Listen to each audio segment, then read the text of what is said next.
Hello, did you notice the weather behavior has been weird lately? Well, many people do, and among these people are the climate specialists from Intergovernmental Panel on Climate Change, aka IPCC.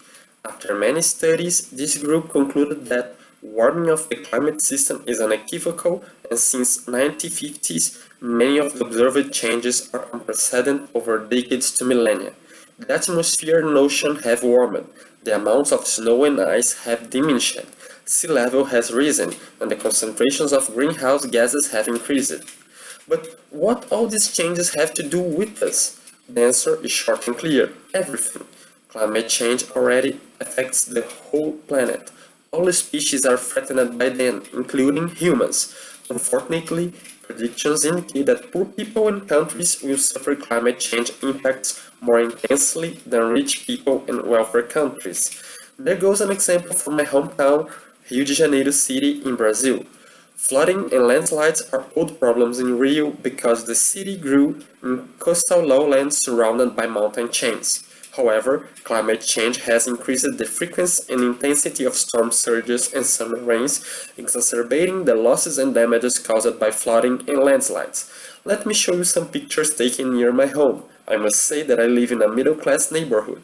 Things in poorer neighborhoods and the slums are much worse. This picture shows people standing on the roof of a bus that became an island in a completely flooded street. And this one shows a couple struggling to avoid being dragged by the current in another completely flooded street. These scenes can make us feel powerless, as if we can do nothing against nature forces. Well, humans really can fight nature and win, but there's much we can do to reduce damages and losses from climate change, and different actors have different roles in this struggle.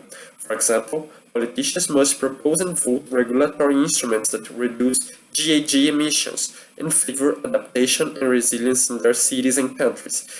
If the politicians you support that don't work for this, you and your community must claim for it. Besides supporting politicians, there are many things that ordinary people can do. For example, I went veggie because of environmental impacts caused by livestock production. I also try to use my car as few as possible, using public transportation instead. If small actions like these are performed by millions or billions of people, their effects can be enormous. After all, climate change is a problem of the humankind. I believe that economic issues are the major barrier to actions against climate change.